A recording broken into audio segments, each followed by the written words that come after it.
Okay guys, welcome back to my channel, and today I have for you just a nice purple acrylic set that I did stiletto.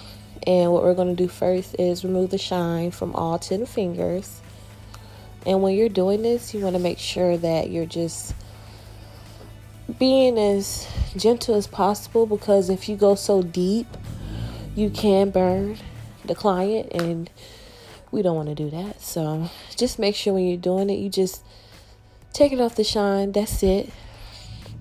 And now I have like a close-up of what I'm doing, and it's sped up, but you could kind of get the idea of what I'm doing.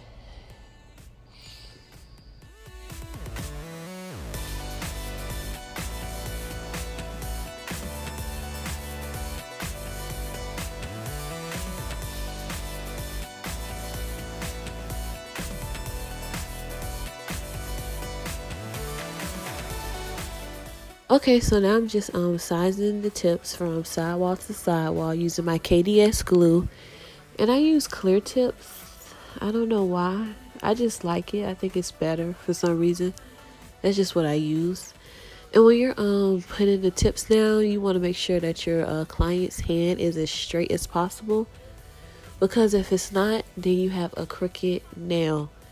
And it's hard to fix that. Like, it's impossible. So when you're laying down that tip, just make sure you hold their nail as straight as possible. And that's it.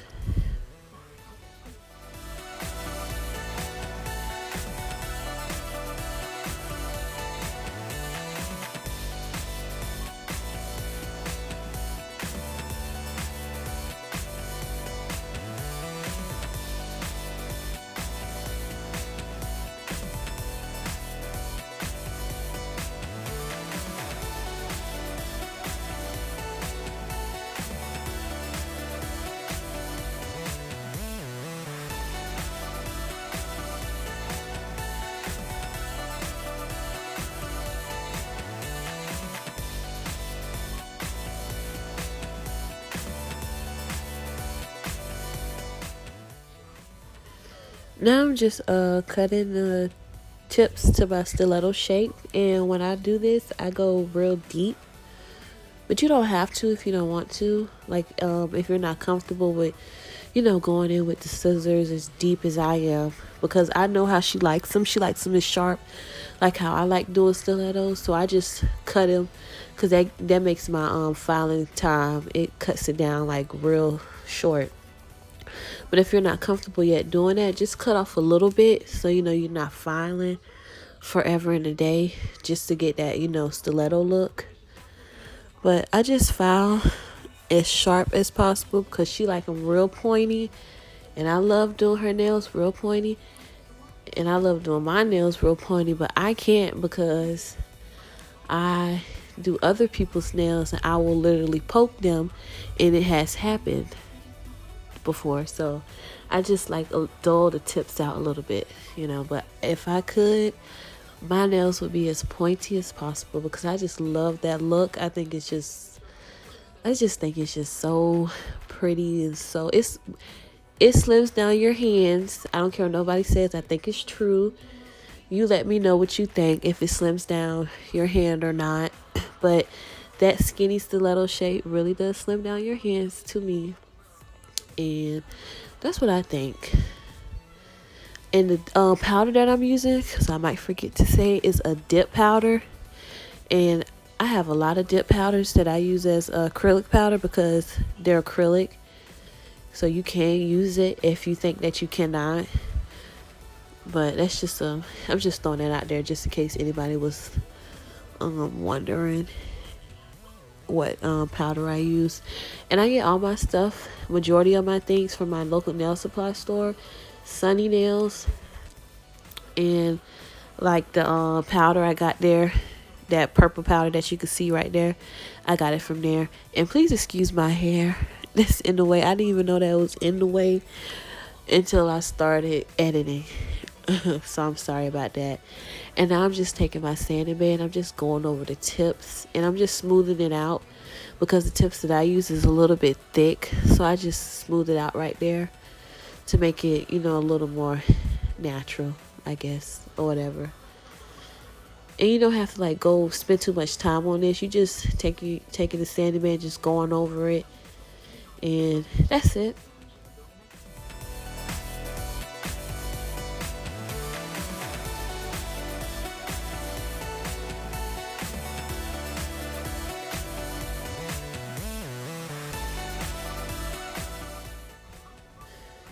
So now I'm just taking my dehydrator that I have, and it's no name on it. It's just a sample, so I can't even give it out if I wanted to.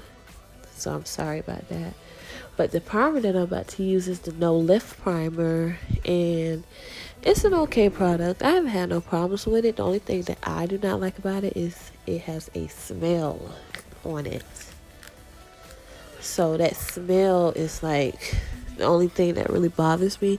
But I haven't had like no problems with lifting with this product. So I think you could get it if you want to. And I got it from Sally's.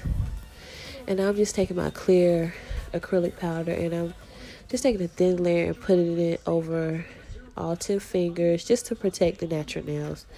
That's all. You don't really have to do this if you don't want to, but I do it.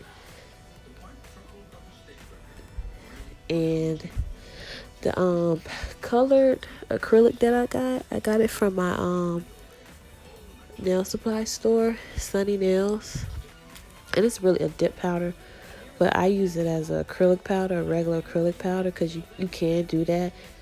And a lot of people don't think that they can use the dips as regular acrylic powders, but you can. The only thing is sometimes you have to go back in a little more with the product. I've seen that myself, but that's just the only thing. Sometimes you have to go back in with a little more product. That's it. But you can use dip powders as acrylic powders.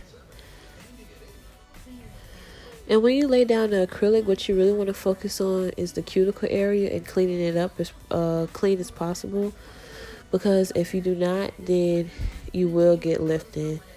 So you see how I'm taking my time right there and brushing all around the cuticle area? That's what you really want to focus on when you're laying down that acrylic, because that's what goes into your nails lasting for more than 3 weeks, or 2 weeks, 3 weeks, 4 weeks, however long. The longest my clients' nails have lasted is 2 months. Cause one of my clients, she will try to see how long they can last. So 2 months. But if you want the nails just to last for 3 weeks or however long, just the good quality, just make sure when you lay down that acrylic, you really clean up the cuticle area. That's it. And when I was first starting out, that was my main problem, is cleaning up that cuticle area. I would literally have it all over the place. And I think it comes with, just being shy and you just starting out. But practice does make perfect. And if you can practice on an actual person, I always tell people that do that, because practicing on a fake hand, it doesn't give you the real effect of practicing on a human. Because if you burn, say if you burn the hand, you're not going to know that, because they're not going to say ouch or ow when you're practicing on an actual person. They could say, well, hey, that kind of hurt it, so not to go in so deep when you're doing certain things.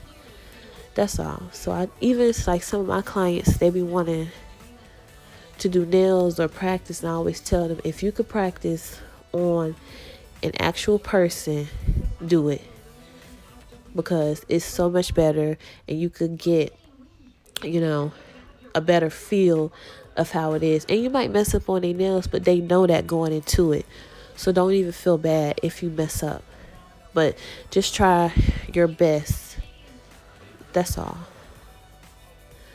But yeah, when you lay down this acrylic, it's kind of hard sometimes. And this is dip powder, so when it's dip powder, it's a little different, because I had to go back in on a couple fingers to add more purple, because as it sets, then you could kind of look at it and see, oh, Now it doesn't look like it's some purple in it right there or right there. So, but that's why I really send the dip powders, because they add something else in it, but you can use it. That's all I'm gonna say.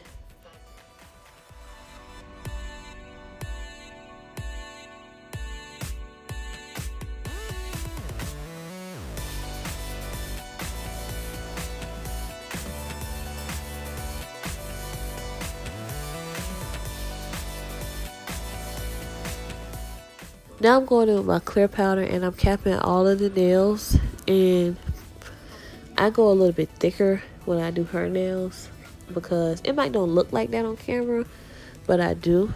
I have to because she's a little rough and she likes to get long stiletto nails, and her previous set was longer than this. And I did this set a little bit shorter. So I have to, this time I went in a little bit more with acrylic because she will break in between like 3 weeks. She will like break one nail.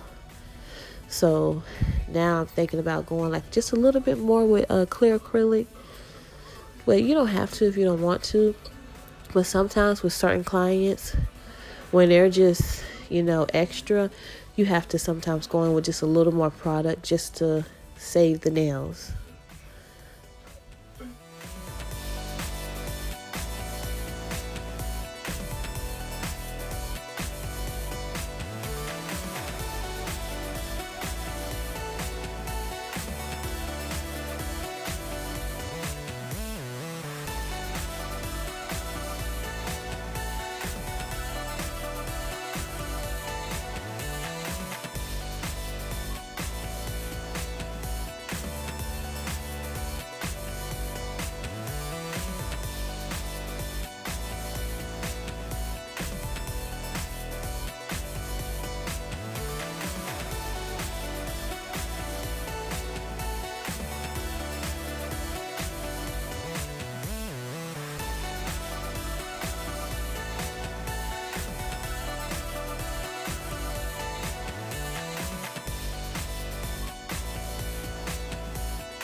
Now I'm just gonna do the same thing that I did on the other hand to this hand. So same steps, nothing new. And oh my gosh, my hair is in the way again. Sorry.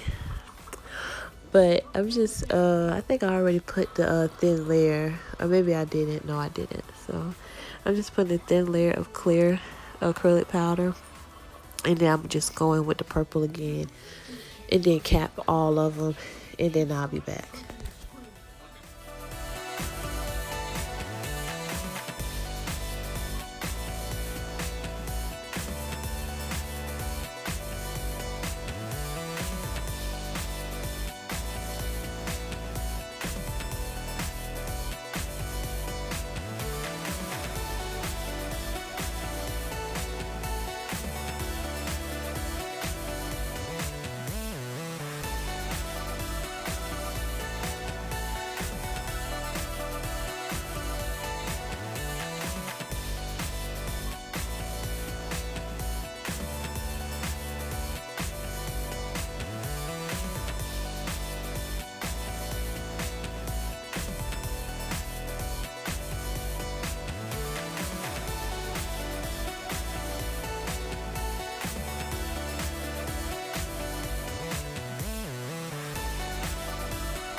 now I'm just about to file the nails as sharp as possible.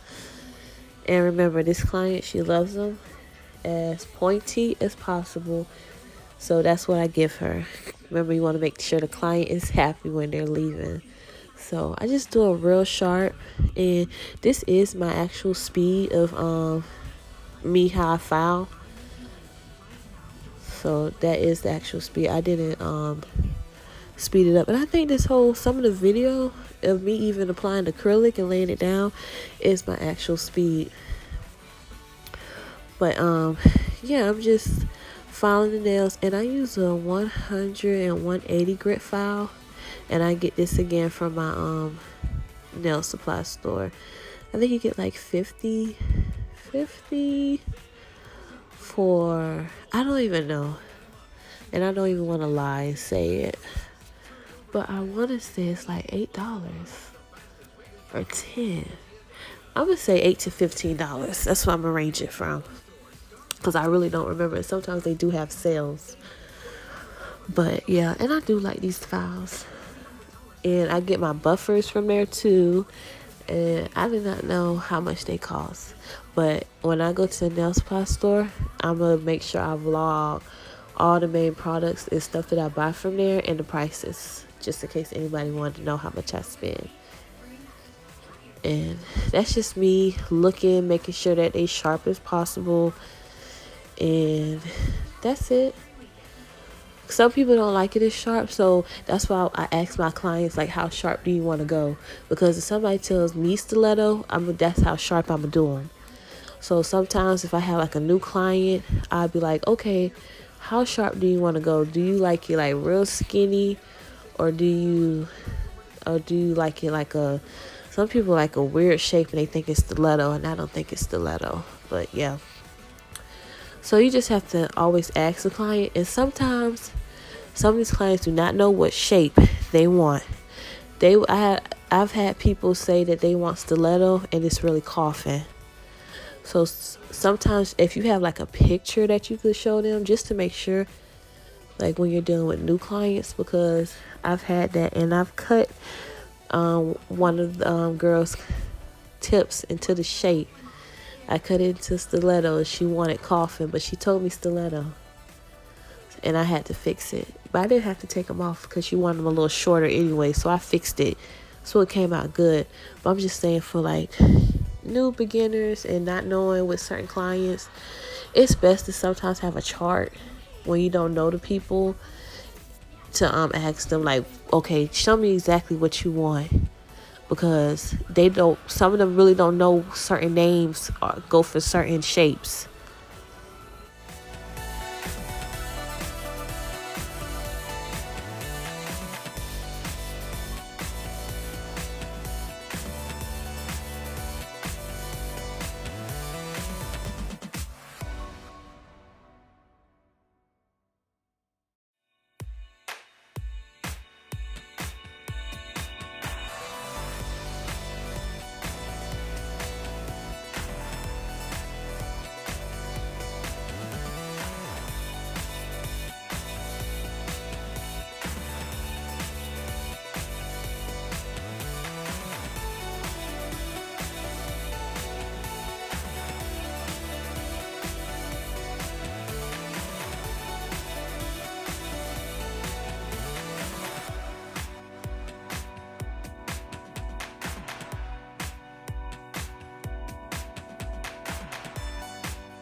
Now I'm just taking this bit that I used to clean up around the cuticle area. I do not know the name of it. I know some nail techs, they know every single drill that they use. I really don't. I don't pay attention to stuff like that like I should. But I don't have the whole video of me doing this part because my hair was in the way the whole entire time, so I had to cut it out. But if you go on my previous video of me doing the pink and white tips, you can see real close up of how close I get to the cuticle area. Like, you might even think I'm touching their skin. So go on that video after watching this one, because it does go into detail how I use that bit to clean up the cuticle area. And now I'm just taking my buffer and just buffing out the nails and going under it, because sometimes it can have a leave of the tip. So I just go under it and make sure it's all good and clean. And the gel polish that I use, just in case I forget to say it or put it in this description box, I use the D&D gel, but I've been using this other gel previously and I don't know the name of it, but I'm using the D&D gel polish right now, and I like it. It's good. I don't really have a problem with it. I got it in this kit because I bought I think I bought like 29 bottles of the D&D polish, and then they gave me that just for free. And I have a video of my review on the D&D polishes, because I see a lot of people, like new nail techs, and when they're buying stuff, they want to know like if it's good or not before they invest their money. So I bought them because I really needed some gel polish, because I got tired of people kept requesting gel, because that's the thing, everybody wants gel. So I just bought them, and they're a reasonable price. I think they were like $6 or $5.75 for two. So it's good. So that video will be uploaded like in a week or two. And now I just had her wash her hands. Some people don't have their clients wash their hands. They'll use like a alcohol wipe, and you can do that as well. It really doesn't matter, whichever works for you. And I'm just going over it and polishing them, all 10 fingers, and I cure for like a minute. I always cure for like a minute and 30 seconds. All I have to cure for is a minute, but I always say for extra protection. I don't know why I say that, but you don't have to. But my lamp is a UV. I think it's a UV or LED, I don't know. But I got it off of Amazon for $40, or the highest was 40. I think it was probably like $30 or 40, and it's a good lamp. So when you're trying to invest in certain things and you don't have enough, go on Amazon and look, and always just read reviews. That's it. That's all you really have to do. And this is the end of my tutorial, and let me know what you guys think. Like, comment, and I will write back with the comments. So just tell me what you think about the video, and you see how pretty that purple is. But yeah, and I do clean up on the sides when you apply the gel, just to make sure you don't lose your shape when you're applying that gel. And that's it, because sometimes you can lose the shape because it does run. Gel, it runs. And you see how I'm trying to see, because on that nail, I don't know why it looked a little fuzzy, so I just took my buffer and fixed it and smoothed it with my finger and just went over it again with the, not again, but I just went over with the gel. So that's it.